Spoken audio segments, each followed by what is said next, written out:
Welcome back to the College Football Corner. It's week 5, October 1st. We've got 1 month in the books when it comes to college football. And what a month it has been. What a lot of great games we've watched, and we got 2 more months to go. Then we got all the championships. So what have we learned in this month of September? Randy, what do you take from that month that stands out top of your head? Well, one of the biggest things that stands out is we don't really know what to expect.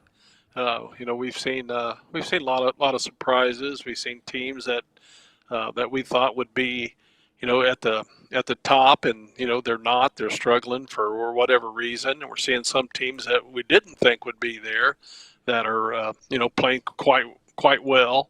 So in college football, it's kind of always been that way. We just never know what to expect. And it's kind of fun, and it's great to see. One thing that I learned is, good gosh, you do not want to play at Penn State. That place is nuts.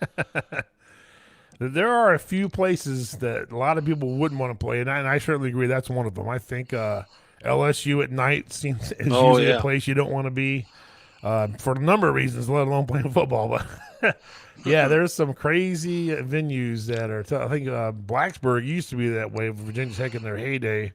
They're not so much now, but still tough team. But yeah, there's some pretty interesting road woes, if you will, of places or that you just don't want to play. Yeah, it is unpredictable year, but it's such a great season so far as it's all coming about because we got teams nobody was talking about. For instance, Arkansas. I mean, who even thunk that they were going to be where they are?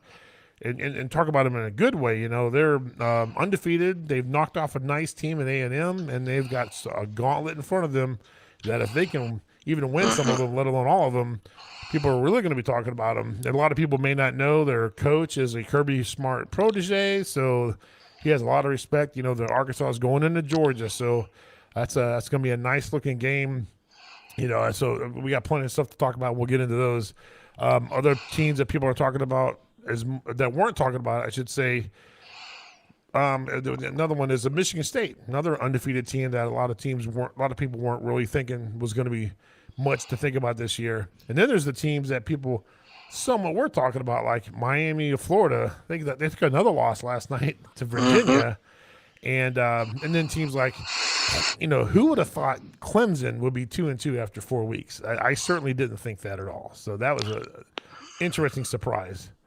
Yeah, that the Clemson thing really. I've watched them pretty closely, and the thing to me about Clemson is, I think they have a top 10 defense. I really do. Their struggles are on offense, right? And I'm not sure why Dabo's not making a change there. When your offense comes out and goes 6 times in a row, 3 and out. You're really putting it on your defense. They're not going to be able to hold up no matter how good they are. Oh, so I mean, with Clemson, it's offensive woes, and to be honest with you, the quarterback that they thought could possibly been a Heisman Trophy candidate has not been very impressive at all. He's struggling to make good decisions. And they're just having a tough time. But almost everything I see is from the offensive side of the ball. Yeah, I totally agree with that. They that first game out of the gate, Clemson, Georgia, what a colossal battle we all thought we saw that day, which we did. But what we didn't know was both those teams' offenses were not going to be doing a whole lot moving forward, with Clemson really being bad, where Georgia's having their issues, but not quite as bad as Clemson. But both of them defenses were really good. Some of the arguments from Georgia's standpoint is, how good they were against Clemson's offense, but Clemson's offense don't look all that great. And Georgia Tech did almost the same thing to Clemson. So what does that say about Georgia Tech and Georgia and Clemson and all that? But, that's all. It's on any given day. Things are different and stuff. But I certainly agree. I think their defense is definitely, especially up front, they're still stingy against the run. No, they're a good. Top defense. If their offense could just muster something going, and, I agree. I'm surprised Dabo hasn't made a quarterback change, at least trying it, only because when they got beat by Alabama, the next year they had Kelly Bryant coming back, and they were looking good. And then he pulls Trevor Lawrence off the bench, freshman, puts him in. And I remember thinking, dude, what are you doing? You were just at the college football playoff last year. Blah, blah. And what does that guy do? Runs the table and wins the national championship against Alabama. And that was like, wow. That guy's like, and of course, Kelly Bryant, goes to another team. He's all mad. And then now it's all like, now we got the transfer portal and all that. And I think especially Clemson and Ohio State, very spoiled with guys like Justin Fields and Trevor Lawrence, 1 and 2 in their classes respectively. And both guys came in and were playing like they've been playing for 3 or 4 years already. And the guys that have taken their place aren't quite cutting the mustard. They're probably playing more like regular college players play when they're freshmen. It's just right. Even though the ukulele was there last year. It's just, so that's, you and I are like, hey, pump the brakes. These guys are new. You got to let them get battle tested. But at the same time, the offense is definitely not clicking in Clemson. And they are going up against an undefeated Boston College team in Clemson. Now, I'm going to go on record as saying I think Clemson wins this game because if they lose this game, they're 2-3, under 500 for the first time since I don't know when. And Dabo Swinney's probably going to burn that locker room into the Atlantic Ocean if they lose this game. So it's a tough environment for Boston College, a young team going on the road, undefeated. Not saying they can't pull it off, but that's a big, tough win to go get. It's homecoming for Clemson and all that. But, man, can you imagine what it's going to be like if Clemson loses that game tomorrow? Oh, yeah. That'd be a hot mess there.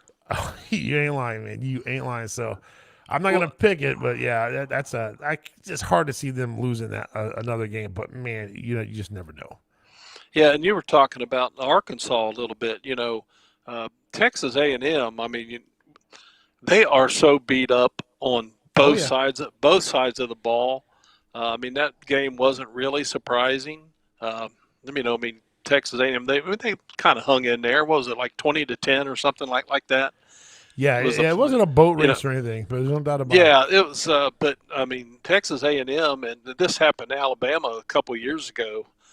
Whenever they lost a couple of games, and they were just beat up. They had, missing 5 guys on defense and 3 or 4 guys on offense. And I don't think Texas A&M is not as deep as, let's say, an Alabama or Right. maybe a couple, maybe a couple of the other tough teams.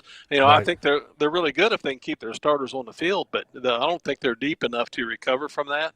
And I think that's the problem that we're seeing at Texas A&M. It's definitely hurting them. There's no doubt about it. And I watched that game because in my mind I was thinking I think Arkansas has got a legitimate shot. A lot of it because of what A&M's going through. They got to get out there and got to play the game somehow. But in addition to all that, Arkansas has got that, what's the 3-5-3 defenses with a lot of these teams are throwing at these spread teams, which is forcing you to try to be a running team because unless your quarterback is just on it, there's so many guys out in coverage covering people, it just makes it more. The theory behind a lot of defensive coordinators is your average college quarterback isn't going to be able to make perfect decisions on a 9, 10, 12-play drive. They're going to mess up somewhere. So keep everything in front of you and make them be a running, And it's surprising to me that they didn't go to that C.J. Spiller a lot more and just line up with some tight ends, just pound the ball at that team and get them out of that passing defense. But, I think other teams will start doing that to Arkansas, unless they don't have to, whatever. It'll be interesting what Georgia does because – they're a great defense, and their offense is really good, but they're just not clicking on all cylinders, but they're not banged up. So I definitely think Georgia's going to take that game, but I'm going to enjoy watching it because you just never know, man, what happens, how the ball bounces. That's just what makes these games so great to watch. Yeah, Georgia's actually is getting much better on the offensive side of the ball. They were kind of beat up in the Clemson game and going into the first couple of games of the season. Right. Now, right now, they're getting healthier. Most teams are not getting healthier at this point, but Georgia's actually getting healthier halfway through the season. So, that's going to be a big plus for them. Yep. Some other notable games before we get into the marquee matchups. Auburn and LSU. Both these teams got a non-conference loss, which aren't horrible losses, but this game right here, whoever comes out of this with a loss has won and hasn't played Alabama yet. So in the SEC West, if you got a It's a divisional loss, and it's not against Alabama. You're not looking really hopeful in this day and age, the way Bama's been playing the last few years, the way they look now. So it's almost like a playoff within the SEC game for these two teams in the West to try to keep pace, wouldn't you think? Yeah, I think so. And then I think LSU should be, a little more motivated. Not that Auburn won't be, but I think Auburn came and really put it on them last year. Um, Yeah, and I think and Auburn's starting a new quarterback. If I'm not mistaken, they're benching Bo Nix. I haven't heard that exactly. I was speculation on that, so it'll be interesting if they go that route. well, I think they are. The other guy came in last week and actually, he played well enough to win that game for him. Right. Because the way it was going, they were going to lose. And well, actually, if you watch the game, they can really thank the referees for that win. They got one of the most ridiculous calls I've ever seen that wasn't overturned. Was just unbelievable. But that's the way it is. But anyways, I think this quarterback that came in was TJ something. Yeah, Finley or something. Stanley or Finley or something like that. Yeah. Yeah, he. I think he's going to. I think he's going to start that game, and he may end up playing the rest of the season. He looks like he may be a better. Bo Nix has had plenty of opportunities to show what he can do and what he's got. He's kind of just not really done it. I can't remember who it was we were talking about a couple weeks ago. It wasn't Bo Nix, but no, Bo Nix seems like he's been there for 5 years already. It's like Bo Nix is still there. So, and of course, COVID gives everybody an extra year, but. How would you like to be the guy that your first official start is at LSU? That's a tough place to go in and try to get a win. Yeah, if he starts and wins that game, yeah, he won the starting job. Yeah, absolutely. Talk about Penn State and how crazy it is. LSU is going to be much the same. Oh yeah, and if Auburn comes in with a new starter at quarterback, they're just going to be licking their chops. The fans are going to go nuts like they would anyways. That's going to be a crazy game. Keep my eye on that one. I got to believe personally LSU really needs to stay and win this game at home. But I tell you what, Auburn's looking like they're just a much better team since they played Penn. I know was it Georgia State last week? I think maybe they were hungover. I don't know, but they run and they run the football so much. They got those two great running backs, the new quarterback in. If they all of a sudden just turn the corner with that new quarterback, then, yeah, they're going somewhere, I think. Right. Not necessarily going, whatever. They're going to win that game if they do. So, interesting. If they go in there in LSU, Ed Orgeron's going to really hear it if they lose that game. There's no doubt. Mm-hmm. We got revenge with Indiana at Penn State. The whole Penix and the pylon last year. Penn State, I think, is going to absolutely run Indiana out of Happy Valley. Thanks, have a donut. Thanks for coming to Happy Valley. Go back and lick your chops. They already got 2 losses. Mm-hmm. A&M, we were talking about them. I'm gonna move something real quick. No problem. A&M's banged up. I'll hide you on the stream. A&M's banged up, and they're going to be playing Mississippi State. Now they're at home. Mississippi State is an interesting team. They just throw the bejesus out of the ball. They throw it all over the place. Okay, he's ready to come back on. Yeah. So they throw it all over the place. Mississippi State does. It's at A&M. The thing is A&M going to be able to just hold it together to win this game with as the mass unit that they are. They lose another one. This is another West game. It's that the whole we're going to beat Alabama. And I granted you were healthier then. You can just whether you win the game or not doesn't matter. But you're not going to be Alabama with that team. There's no doubt. So it's kind of a must-win for A&M, already having one loss on the West with Arkansas. And 2 more games. Ohio State is at Rutgers. It's the best defense they're going to have played this year. They're on a road. They got to be ready. They got to be prepared. And if they are, I think they should and can win that game. But if they go in there and start making all of the mistakes, Rutgers' offense is not dynamic by any stretch, but they will punch you in the mouth on defense. That's what Shiana loves to do. So they got to be prepared to be ready to take care of business. And then Oregon at Stanford. Stanford got a new starter at quarterback, and they're looking real good. And they basically put the coach for USC on the unemployment line. Can't Yeah. remember his name. Clay Helton. Yeah. They killed USC so bad they knocked him out of the league. Mm-hmm. Right.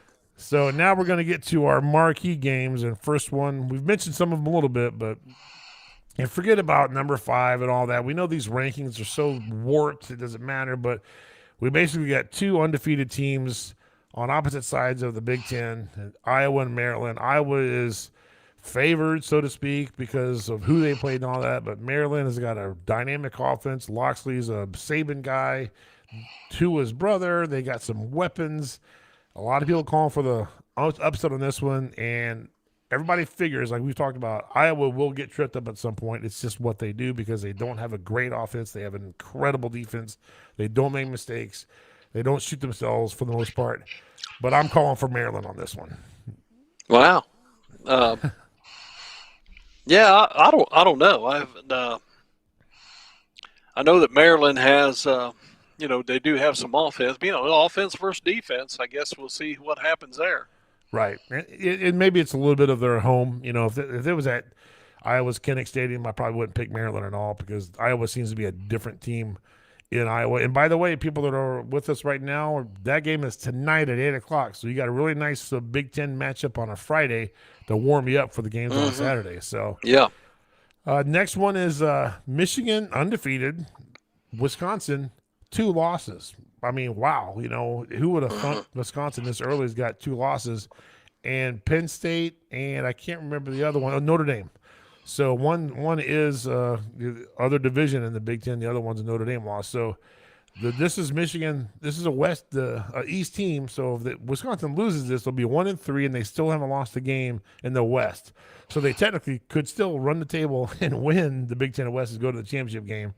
But the way they're playing, it ain't gonna happen. They'll get tripped up somewhere along the way. But I think Wisconsin can win this game because I think they have more talent and more continuity in Michigan. All they do is run the football. I think we talked a little earlier. I think the guy's throwing 20-something passes in all 4 games combined. So they just don't throw the football. All they're doing is running.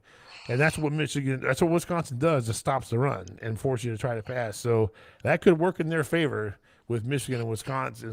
So I'm definitely going to take the badges on this. And yes, it's because I have 2 favorite teams, Ohio State and whoever's playing Michigan. That's every week. So. Yeah, well, and the 2 losses that Wisconsin has, are against quality teams. So yep. It ain't like they just got knocked off by Georgia State. Yeah, right. Yeah, somebody. Both of those teams are ranked and doing quite well. So it's not like Wisconsin has done horrible. They've had a tough draw so far. Right, and they controlled the Penn State game. They had like 40 minutes of possession. They just made bad mistakes in the red zone. Graham Mertz has got to play better if they want to make sure they start winning games because they're finding a way to lose games. Notre Dame at Chicago Stadium, they played them pretty good for into the third quarter. And then there was a punt return or a kickoff return for a touchdown, and then the wheels fell off. That game went from I think 20-13 to 41-13 or something. It was just the score was way worse than the actual game was. There's no doubt. Well, Notre Dame scored 17 points in the last 3 minutes of the game. Right. So good team. I'm not taking anything with Notre Dame. I'm just saying Wisconsin's not as horrible as that game looked. No doubt about it. So then we got. This is a great-looking game, mainly because it's either going to be Georgia's going to solidify itself as who they are again with another win, maybe even a convincing win, or Arkansas is going to say, hey, we're for real. We can play even whether they win or lose if it's a close game. It's not a East game for Georgia. I was looking at Georgia's, their schedule the rest of the way. All their big games, they got them at home. The only road game they play is at Auburn. Which is a big game, but maybe not as big, and it's not an East game. But the East games, Kentucky and Florida, with the 2 teams behind them, they got them both in Georgia. It's just going to be, I don't want to say a cupcake walking thing, but I just think Georgia's not going to have a hard time getting through the East unscathed and getting to the championship game. It's going to be really interesting if they don't, and I'm pretty sure you agree with it. We've talked about it. So. Oh, yeah. Yeah, I think so. This game here, like you said, it's going to be interesting.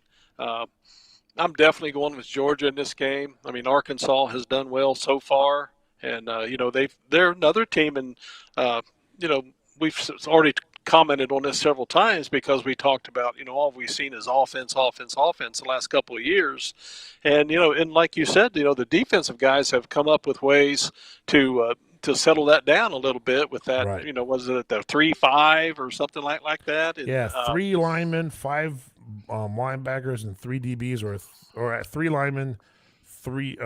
Let me see, 3-5-3. Yeah, something like that. So, tons of guys in coverage and only rushing 3. I mean, in that A&M game, Arkansas is rushing 3, and they're getting to the quarterback. That's just awful, awful. But like you said, they're banged up. They got linemen in the hospital, whatever. So they're a banged up team. There's no doubt. Georgia's not. Yeah, Arkansas would have to play an incredible game and probably get a few turnovers to have a chance to win this game, in my opinion. I think Georgia's going to be too much for them. I agree. I think if they can keep it close for a little while, it's a testament to their defense is playing decent. Talk about Arkansas, but I think it's going to be too much. I think offensively, granted, the quarterback for Arkansas is a running guy, and he's pretty big and fast, kind of Cardale Jones type of guy who always falls forward and stuff. If they pull off a lot of crazy third down plays for first downs and extend drives, stuff like that, it could be a harder game than people think it is for Georgia. But across the board, I think Georgia's got more talent. They're deeper. And if they just, like you said, they don't shoot themselves in the foot, turn it over, I think they'll come out with a win. If not, blow them out of the stadium. That's possible, too. Their offense could just catch fire. We'll have to see. So, yeah, we both got Georgia in that. And, I think we can just say mark us down for Georgia until the SEC championship game. So. Yeah. And then there's another great game right here, man. UC going into Notre Dame, South Bend. Man, if the Bearcats come out of South Bend with a win, UC's just, wow. What a great season they're having. And, they're heading to the Big 12 in a couple of years, and they're just looking like they're ready for a Power 5 action, beating Indiana at Indiana, and now they're taking on Notre Dame. Their other 2 wins have been against, I think, Murray State and somebody else. So definitely they're not playing all the best teams in the world, but they are going to Notre Dame, so I'll give them props for that. See what Luke Fickell's got for Notre Dame Irish. I'd love to see UC win it. I personally think Notre Dame is going to take care of business, but it's not going to blow them out, unless turnovers go crazy.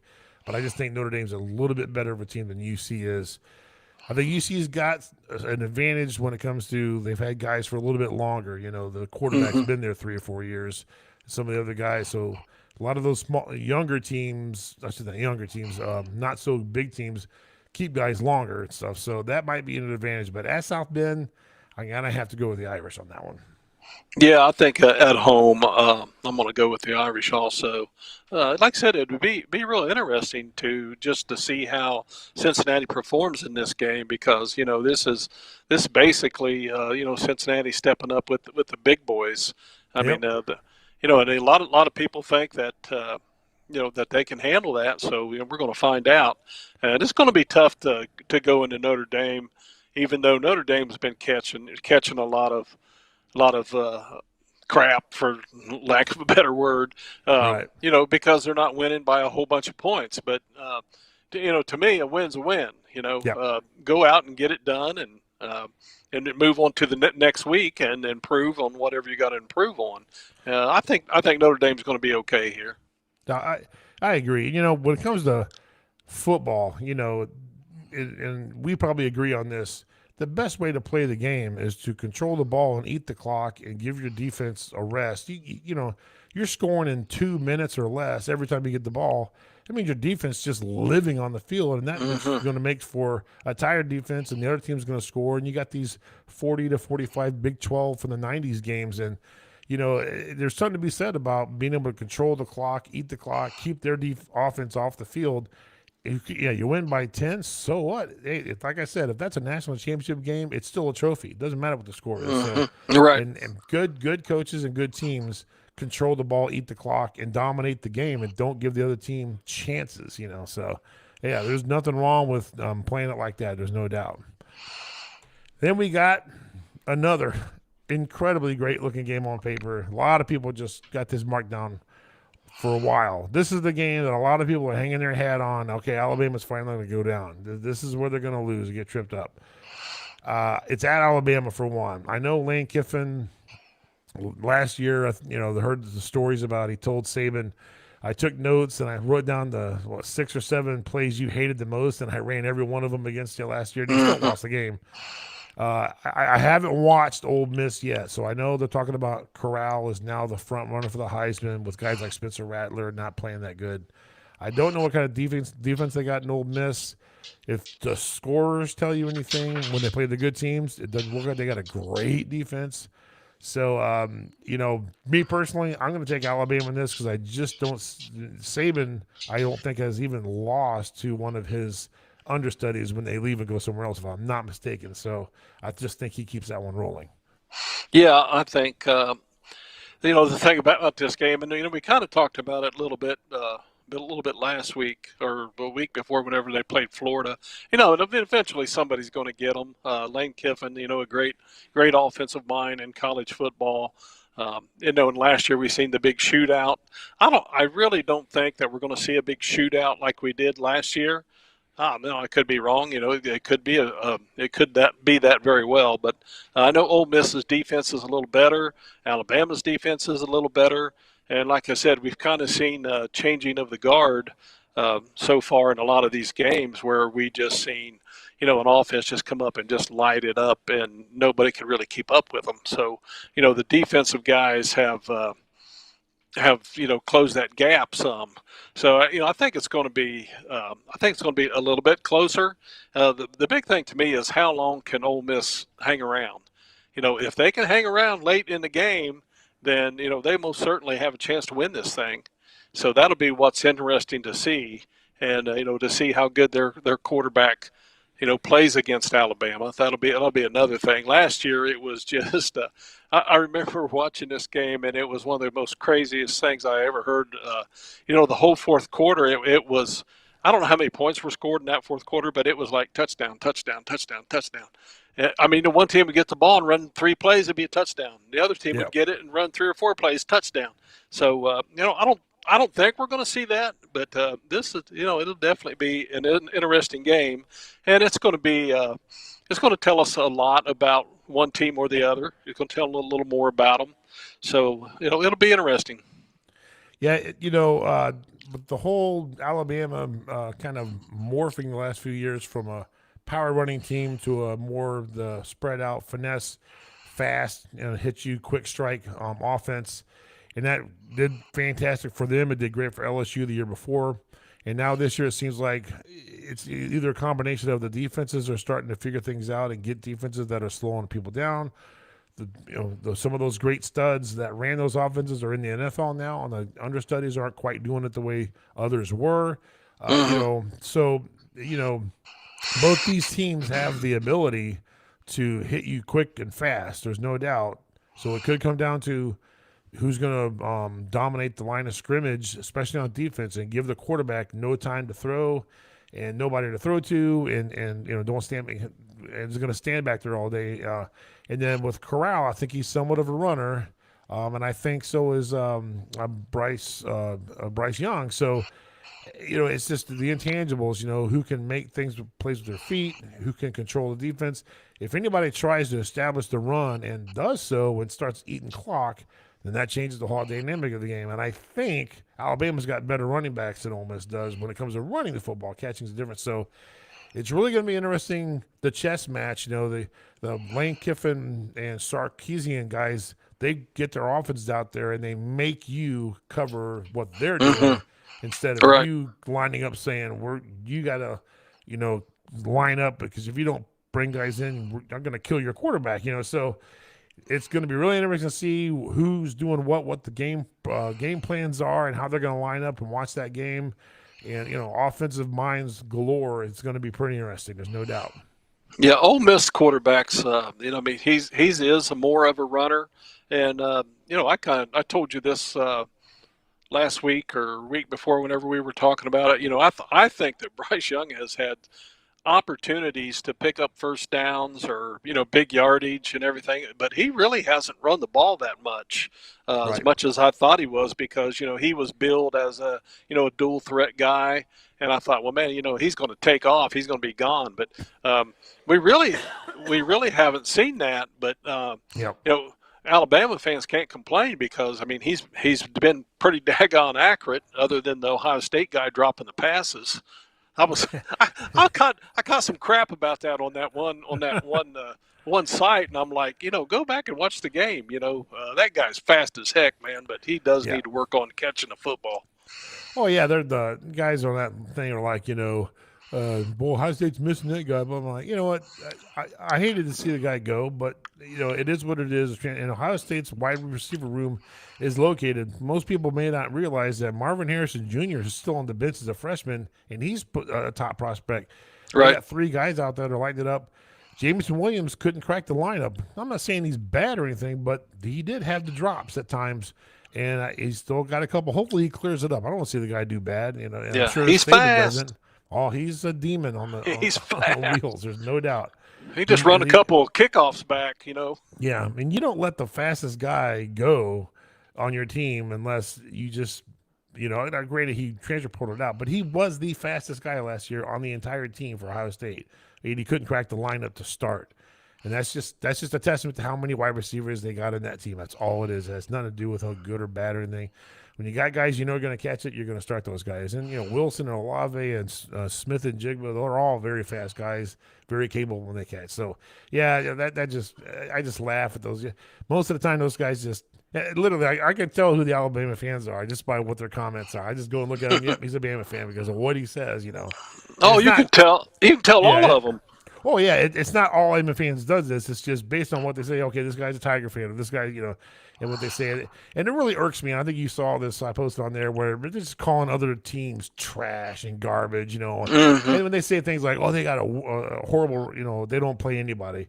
You know what? It's the Big Ten, it's the SEC. They all play people, and everybody. So that's just, I hate hearing those arguments because they're really dumb arguments. All these teams play people, and when push comes to shove and they make it to the CFP, they got to play the best. And so if you win, you win. You don't, you don't. And right. We talked about what I think one of the reasons why I should say the SEC has done so well is because they've got more teams than anybody else that recruits well, and it's tougher competition. And when these teams get to the CFP, they're not playing teams that are as tough as the teams they've already played. If practice is tougher than the game is going to seem easy.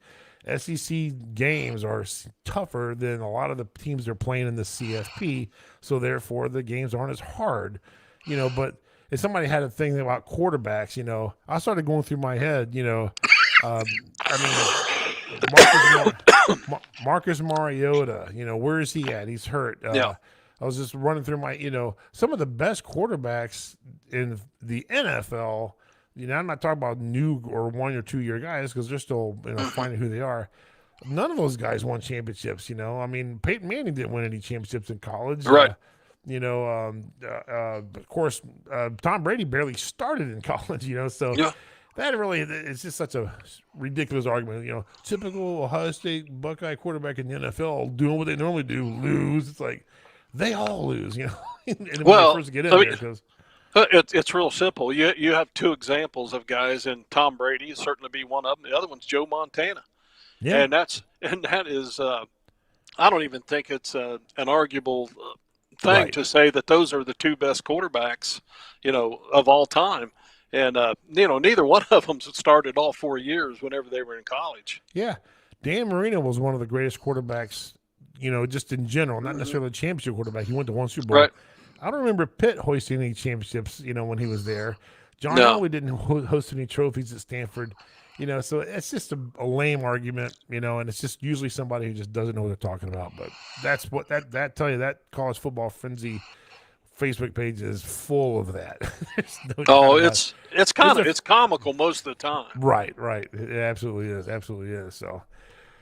So let's see. I think we've covered all the marquee games, and we've covered the other. There's 5 marquee games, and then there's like 7 more games that are all matter. Like I said, Auburn and LSU. Man, that game's gonna go a lot in saying. And kind of shaping the SEC West along with West Michigan and Wisconsin and the Penn State game, shaping the East and West in the Big Ten. And then if Stanford can upset Oregon, that's just gonna totally No, that's upset the yeah. Pac-12 upside down if they lose that game. So really interesting football. I'm excited about it. Almost as excited as I was about Auburn Penn State. That game is still going to be tough at the top, but I think Ole Miss and Alabama can be. The fear. I'd say it's a bad word there. The thought with that is if it's not a good game, it's because Alabama blows them out. And that's very possible, or the opposite. But I think it's going to be a really good game. I don't think either team's going to blow each other out. What we don't know is it going to be a high scoring game or is it going to be a low scoring game? And a lot of that comes down to how well the defense have played and the game plans they're trying to go with. They want to slow each other down, or they just want to shoot. And you would think Saban really wants to slow things down to keep them off field, but who knows? I mean, it's a different era now, isn't it? Oh yeah. Well, like I said, we got 3 games that really stand out, much like you just talked about, that are really going to be interesting. It's Notre Dame and Cincinnati, Oh yeah. Arkansas and Georgia, and Ole Miss and Alabama. So I mean, those are, not that they're the biggest games out there, but well, I guess they are the biggest games out there. But Well, yeah. I mean, what happens in those games is going to, like you were saying, I mean, what's going to happen there? I mean, one of those games is going to be probably pretty disappointing, and it's going to be a blowout. I don't know which one it is. I hope it's Alabama, but probably not. Sure. Yeah. But I would love to see, I like Notre Dame. I like Cincinnati. I'd like to see a great game there. Yeah. I completely agree. I think and maybe this is just because they're just not quite the Power 5 team that others are, that if somebody gets blown out, it might be Cincinnati, only because it's such a gauntlet they've run. They did have a week off before Notre Dame, so you got to think they're going to be really ready. I would be disappointed if they were blown out because I don't think they will be, but I think if there was going to be a blowout amongst those 3 games, it would be that one, and it's just because Notre Dame is Notre Dame. They're definitely recruit well, and it's just a different thing, and it's at South Bend. Tough place to go in for UC. Luke Fickell. But I tell you what, they play good in that game, or they come away with a win. That just really, everybody's gonna be like, wow. You see, I mean, they're already ranked high and from this point forward, if they were able to run things where they're going, then I mean, their CFP chances got to be pretty high up there. Oh yeah. Here's our boy Bruce. It's Friday is hard day for me. Well, we're glad you're with us, Bruce. Absolutely. We missed you last week, but we understand. So, Ole Miss and Alabama, it's like we said, it's going to be hard to tell if that's high scoring, low scoring, whatever. And then the other one, obviously, was Georgia. And that technically could be, if somebody blows somebody out, I'm going to say Georgia will blow them out just because they're at home. And Arkansas is somewhat new to the scene, if you will, of being where they're at, undefeated. I think the last time I heard on radio today, the last time Arkansas was, they 5-0, I think they were 4-0, was 1998. So, and I think they haven't played in Georgia in 11 years. The SEC has a weird schedule with they do guaranteed crossovers and all that stuff. Like I think Alabama always plays Tennessee. They always have that crossover versus skipping other games. So there's certain teams other teams don't see very often, and Arkansas and Georgia is one of those matchups. So you're right. Interesting nonetheless. But so let's see here. What we're looking at tomorrow. Let me get to the schedule real quick just to kind of lay these games out for times. Maryland is obviously tonight, so you can get to enjoy that one. And then, noon. As a matter of fact, I think this is on ESPN, and Herb Street is going to call the game.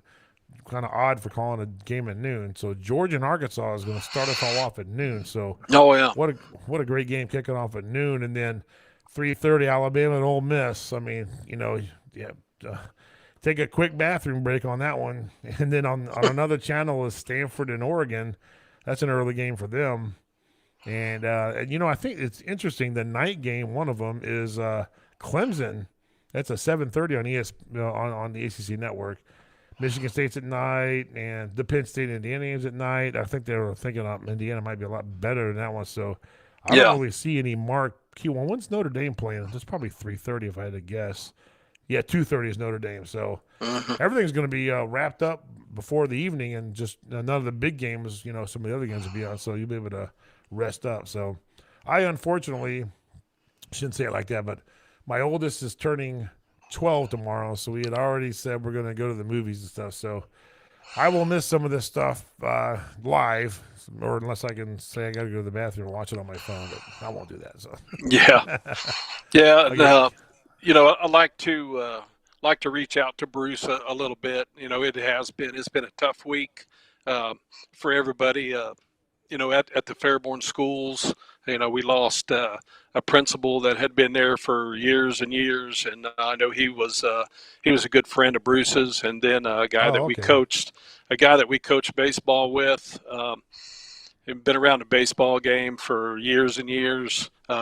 He lost his wife within the last day, Oh, and wow. so it's been a tough week for people that are close to the schools and some of the coaches around and stuff. So I mean, it has been Sure. tough. Okay, absolutely. So yeah, I didn't hear about that, but yeah, that is tough. There's no doubt. So hopefully, I'm sure a lot of people are rallying around those families and stuff. So no Right? doubt. Yeah. Yeah. So is so baseball is a spring sport around here, right, for high school? Yes, it is. Yeah, Yeah. Okay. it's a spring sport. So many sports go year round. Soccer.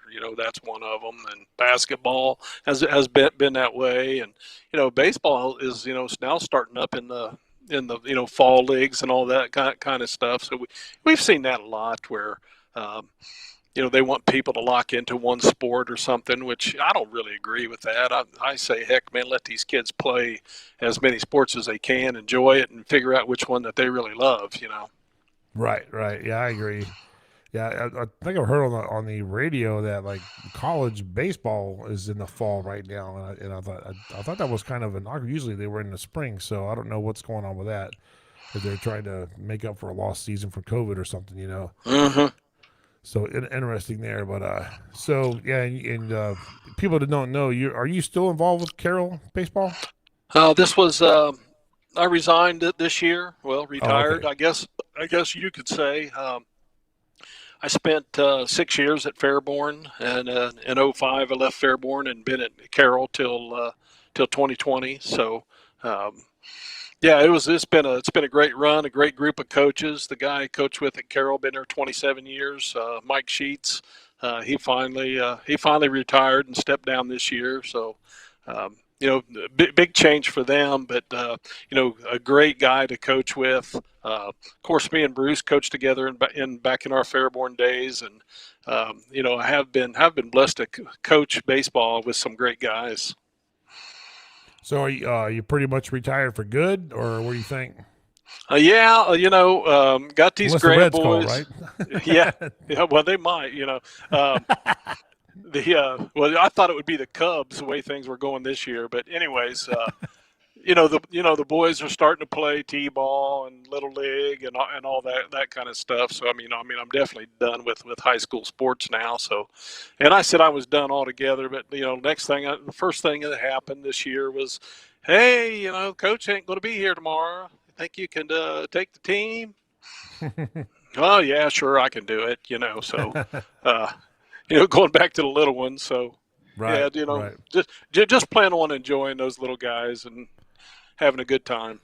Sure, sure. It's always fun at those young ages, no doubt, no doubt. So, well, buddy, that's another week we got in the books. I'm looking forward to some good football. I'm going to watch the one tonight because I know I'm going to miss a bunch tomorrow. So I'll be watching Iowa and Maryland and seeing how long that game goes for. If it's 4 quarters or somebody ends up blowing somebody out, you never know. So Yeah, got to. enjoy the Georgia and Arkansas tomorrow at noon. I'll watch some of that before we head to the movie, but I'll miss Ohio State at 3:30 and Alabama and Ole Miss at 3:30. I'm gonna record that and catch it later. So Yeah, yeah. Of course, you got a soccer game in the morning. yeah, 11 o'clock. Yep, we got that. Emma scored her first goal last Monday, and I stood up and screamed, first goal, and Yeah, make sure actually, everybody knew. Oh yeah, I knew. I kind of heard it back here at my house, but actually, my daughter told me about it, and that was Did really she? exciting. I was glad to hear that. Yeah, yeah. It was. She finally was where she would needed to be and got the rebound and just plunked it right in. So it was awesome. Good deal. So are you going to be there tomorrow? Or you got other stuff going on? They play 11. Yeah, 11 o'clock. Yeah, it's a good chance that we may be there tomorrow. I know Cheryl usually goes to the games. Cool, You cool. know, I'm kind of lazy, I guess. I'm Yeah, there's just so. they're playing that select team from Tecumseh that I don't think they've lost a game yet. So they're not Oh, really is not that really a the select team. Yeah, the I team with think all those tall girls. yeah, I think that's a Yeah, matter of fact. I think that's the last game I went to. probably if they. Yeah, there's three Huber Heights teams, and then they've teamed up with Tecumseh area youth soccer, and they got these girls all look like they're 6.5 foot tall, and they got three or four kids, and I'm like, are these girls really 13 years old? But I think they're all 13, and none of them are 10 or 11 or anything. So Right. they're good. They don't bring much sweat, but we were good with them. The second game we played with them for about half, so I think they're beatable. I'm looking for 1980. Do you believe in miracles tomorrow? That's what I'm hoping There for. you So. go. Hey, you never know. Beat them Russians. So. All right, man. We will enjoy the football games, everybody. Give us a like on Facebook and hit the subscribe and the bell on YouTube. We appreciate everybody watching. And we will be back here next Friday to do it all again. It may be Saturday. One of these Saturdays is when we'll switch over as soon as we make sure the soccer league is over. Our last regular season game is this coming Monday, but supposedly there's a tournament coming up somewhere. So we'll keep you posted. So, Randy, good talking to you. Enjoy the games tonight and tomorrow. And maybe I'll see you tomorrow at the soccer game. And everybody else, have a great time, and we'll catch you next week.